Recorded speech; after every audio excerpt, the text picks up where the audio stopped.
all of them. Most of the works of the church were closed at on that day. But the church is now having a flowering, and we have some video we'll show you a little later of the church in its revival there in Cuba. But now, to give us some perspective from Cuba, we go live to our correspondent Cecilia Domeyko, who is standing by in Havana. Hello, Cecilia. Hello. Hello. Tell me, how many people attended the final papal mass today in the Plaza Jose Marti?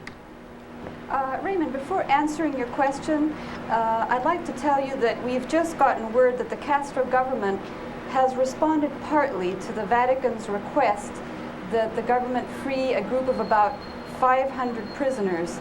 I say partly because what the Cuban government has done is draw up a list of the prisoners that it wishes to pardon. It hasn't given out the names of those prisoners, and this is not as yet an official announcement, but we should be hearing either today or tomorrow. We should say to our viewers who are just joining us, the Holy Father on Thursday, I believe, when he met with Fidel Castro, presented him with a list of prisoners whom he requested to be released. And now we see the Cuban government is beginning to respond. At his speech yesterday at St. Lazarus, he also showed his solidarity with prisoners, including them in his speech there. Now, was there any one theme, Cecilia, that seemed to resonate most intensely with the people today?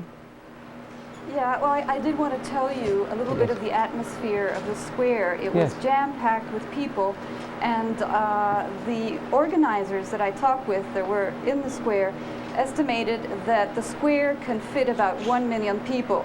Now, the people were not only in the square, they were spilling out into the streets, all the streets around the square for about, they told me, for about a kilometer. So we can figure that there was at least 1 million people there, if not more. An interesting thing, a woman told me that she had attended a lot of meetings, rallies at the square, and they had been packed, but that she felt that the people that were there, she knew that many of the people that were attending those rallies had been slightly coerced to attend, so that they weren't really true volunteers, whereas with the Holy Father, of course, everyone came spontaneously. Everyone wanted to hear what he had to say. Was there any one theme that seemed to resonate with them more intensely than others, perhaps? Yeah, I spoke with about 20 people, and they said many interesting things, but there were actually 3 themes that were the ones that resonated the most. Now, the first one was the Holy Father's critique of unbridled capitalism and how this provokes a growing division between rich and poor countries. The second was the Holy Father once again talking about how the world needs to open up to Cuba and Cuba open up to the world.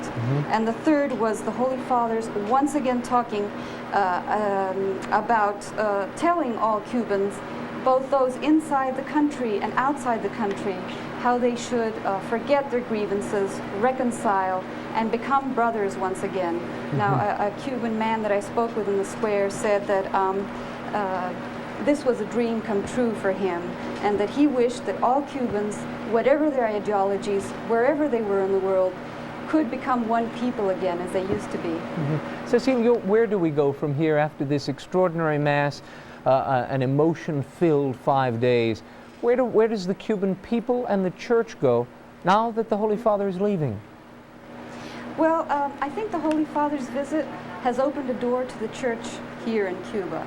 I spoke with a cardinal today who told me that it was his feeling and the feeling of others in the papal retinue, as well as the visiting cardinals, that this had been a highly successful visit. However, that they were asking themselves, where do we go now? How does the Church here in Cuba make use of the opening that's been given to them? It's clear that the most urgent need is for the Church to provide a lot more social services here, because the people in Cuba are very needy.